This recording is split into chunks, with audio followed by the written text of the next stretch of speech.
Welcome to Sanghamitra TNPSC. Hello friends, இன்றைக்கி நம்ம பார்க்க போகிற டாபிக் என்னென்னு பார்த்தீங்கன்னா டிஎன்பிஎஸ்சி பாலிட்டியில் இம்பார்ட்டன்ட் ஆர்டிகல்ஸ் தான் நம்ம பார்க்க போகிறோம். ஒரு 5 கொஸ்டின்ஸ் ப்ரீவியஸ் இயர்லேருந்து ஒரு 5 கொஸ்டின்ஸ் எடுத்து அதில் உள்ள இம்பார்ட்டன்ட் ஆர்டிகல்ஸை வந்து நம்ம பார்க்க போகிறோம். வாங்க இப்போ நம்ம வீடியோக்குள்ளே போகலாம். அதுக்கு முன்னாடி நம்ம சேனலை சப்ஸ்கிரைப் பண்ணாதவங்க சப்ஸ்கிரைப் பண்ணிடுங்க. முதல் கேள்வி, கீழ் காணப்படும் பிரிவுகளில் எது இந்திய தேர்தல் ஆணையத்திற்கு தேர்தல் தேதியினை அறிவிக்கும் அதிகாரம் அளிக்கிறது? கீழ் காணப்படும் பிரிவுகளில் எது இந்திய தேர்தல் ஆணையத்திற்கு தேர்தல் தேதியினை அறிவிக்கும் அதிகாரம் அளிக்கிறது அப்படின்னு பார்த்தீங்கன்னா கரெக்டான ஆன்சர் வந்து ஆப்ஷன் ஏ, மக்கள் பிரதிநிதித்துவ சட்டம் 1951 படி பிரிவு 14 மற்றும் 15 மூலம்.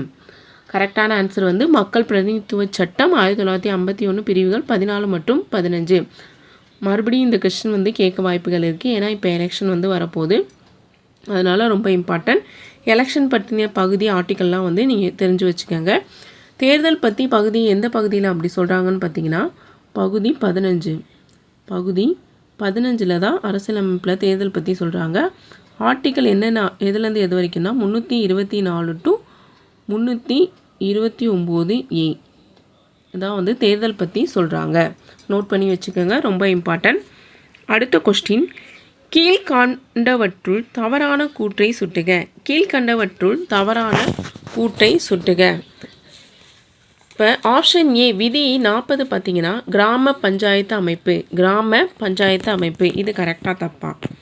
கரெக்டு தான், ஏன்னா விதி 40 ஆர்டிக்கல் 40 வந்து கிராம பஞ்சாயத்து அமைப்பை பற்றி தான் சொல்லுது. அடுத்து ஆப்ஷன் பி பார்த்தீங்கன்னா விதி 44 பொது சிவில் குறியீடு. இது வந்து கரெக்டாக தப்பா அப்படின்னு பார்த்தீங்கன்னா கரெக்ட். விதி 44 வந்து பொது சிவில் குறியீடை பற்றி தான் சொல்லுது. அதாவது என்ன சொல்கிறாங்கன்னு பார்த்தீங்கன்னா குடிமக்களுக்கு ஒரே மாதிரியான உரிமையியல் சட்டம் அப்படிங்கிறதா விதி 44 சொல்லுது. நோட் பண்ணி வச்சுக்கோங்க.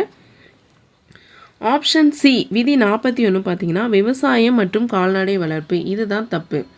இந்த விதி 41 என்ன சொல்லுது அப்படின்னு பார்த்தீங்கன்னா வேலை இல்லாதோர், வயது முதிர்ந்தவங்க, இவங்களுக்கெல்லாம் பொதுக்கல்வி பெறுவதற்கான உரிமை. வேலை இல்லாதவங்க மற்றும் வயது முதிர்ந்தோர் அவங்களாம் வந்து பொதுக்கல்வியை வந்து பெறணும் அப்படின்னு சொல்லியிருக்காங்க. இந்த விவசாயம் மற்றும் கால்நடை வளர்ப்பு எந்த ஆர்டிக்கலில் சொல்கிறாங்க அப்படின்னு பார்த்தீங்கன்னா ஆர்டிக்கல் 48.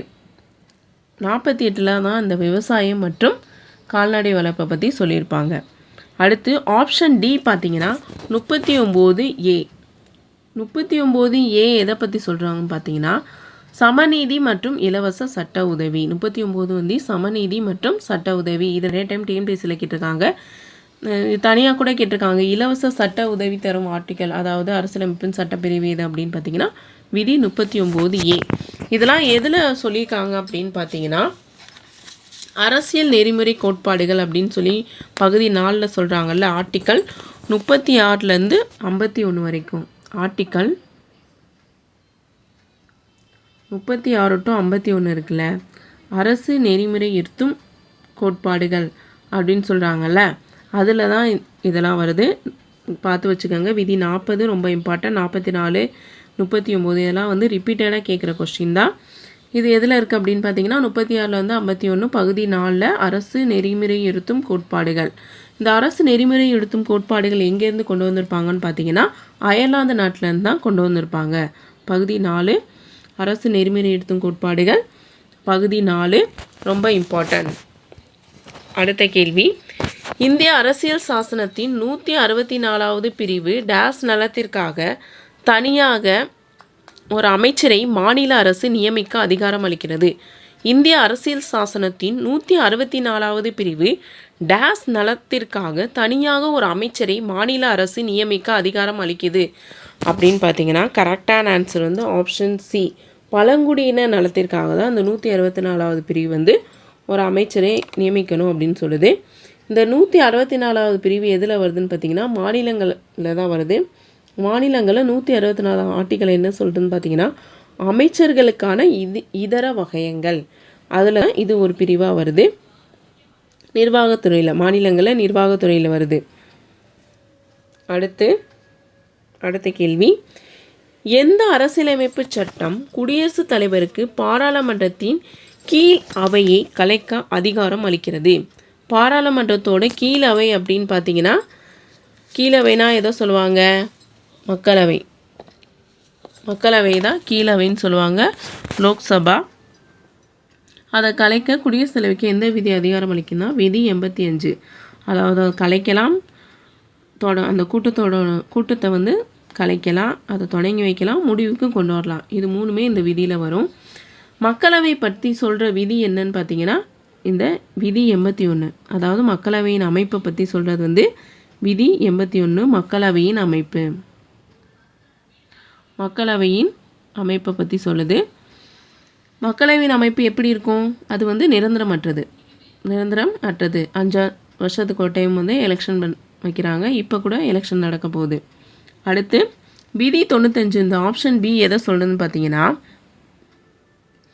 மக்களவையிலோட தலைவர் இல்லாத போது துணைத் தலைவர் வந்து அந்த பணிகளை வந்து மேற்கொள்ளலாம் அப்படிங்கிறது வந்து விதி 95 சொல்லுது. விதி 75 வந்து ரொம்ப இம்பார்ட்டன்ட், நிறைய டைம் கேட்டிருக்காங்க. அதாவது குடியரசுத் தலைவரால் தான் பிரதம அமைச்சர் வந்து நியமிக்கப்படுறார். குடியரசுத் தலைவரால் பிரதம அமைச்சர் நியமிக்கப்படுகிறார். அதாவது குடியரசுத் தலைவருக்கு பாராளுமன்றத்தின் கீழவை கலைக்கும் அதிகாரம் வந்து விதி 85. விதி 95 என்னன்னு சொன்னீங்கன்னா, மக்களவையில் வந்து தலைவர் இல்லாத போது துணைத் தலைவர் வந்து அவரோட பணிகளை மேற்கொள்ளலாம் அப்படின்னு சொல்லுது.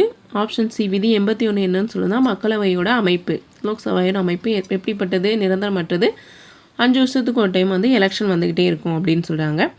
ஆப்ஷன் டி விதி 75 என்னென்னா, பிரதம அமைச்சர் நம்ம தேர்ந்தெடுக்கலாம் பிஎம் பிரைம் மினிஸ்டர் வந்து குடியரசுத் தலைவரால் தான், ஜனாதிபதியால் தான் நியமிக்கப்படுகிறார் அப்படிங்கிறத சொல்லுது. இது எல்லாமே ரொம்ப இம்பார்ட்டன்ட், நோட் பண்ணி வச்சுக்கோங்க. அடுத்த கேள்வி, மாநிலங்களில் ஜனாதிபதி ஆட்சியை ஏற்படுத்த பரிந்துரை செய்யும் விதி எது? மாநிலங்களில் ஜனாதிபதி ஆட்சி, குடியரசுத் தலைவர் ஆட்சி, அதாவது மாநிலங்களோட அவசர நிலை அப்படி எல்லாமே கேட்டால் விதி 356. 356. இதுவே மத்தியிலனா 352. மத்தியில் வந்து 352, ஆர்டிக்கல் 352 மத்தியல், அதாவது சென்ட்ரலில். இதுவே ஆர்டிக்கல் 360 பார்த்தீங்கன்னா நிதி சம்பந்தமான அவசர நிலை பிரகடனம். இது மூணுமே ரொம்ப இம்பார்ட்டன்ட், 10th புக்கில் எல்லாத்துலேயுமே கேட்டிருக்காங்க, ரிப்பீட்டடாக கேட்குற கொஸ்டின். இந்த ஆர்டிக்கல் 352லேருந்து 360 வரைக்கும் பகுதி 18 வந்து கொடுத்துருக்காங்க. அதாவது அவசர கால வகையங்கள் அப்படின்னு சொல்லி தனியாகவே கொடுத்துருக்காங்க. பகுதி 18 அவசர கால வகையங்கள், பகுதி 18 352 360. இதுக்கு இடையில தான் இந்த இது ஃபுல்லாக கொடுத்துருக்காங்க, பார்த்து வச்சுக்கோங்க. இந்த 354 என்னன்னு பார்த்தீங்கன்னா, அவசர கால வந்து மாநிலத்தில் வந்து அவசர காலம் வந்து செயலில் இருக்கும்போது அது சம்மந்தமான வகைகளை பற்றி சொல்லுது. இந்த ஆப்ஷன் பி 355 எப்படின்னு சொல்லுங்கன்னா, மாநிலத்தில் வந்து ஒரு பிரச்சனை ஏற்படுது, அதாவது வெளிநாட்டு ஆக்கிரமிப்போ இல்லை வந்து உள்நாட்டு குழப்பமாக ஏற்படும் போது மத்திய அரசு வந்து மாநில அரசை வந்து பாதுகாக்கணும் அப்படிங்கிறத வந்து விதி 355 சொல்லுது. 356 தான் மாநிலங்களுக்கான அவசர நிலை பார்த்துட்டோம். இந்த விதி 357 என்னன்னு சொல்லுதுன்னு பார்த்தீங்கன்னா, மாநிலத்தில் வந்து அவசர நிலை இருக்கும்போது குடியரசுத் தலைவர் அதுக்கான அதிகாரங்களை எப்படி செயல்படுத்தணும் அப்படிங்கிறத வந்து சொல்லுது. எல்லாமே நோட் பண்ணி வச்சுக்கோங்க.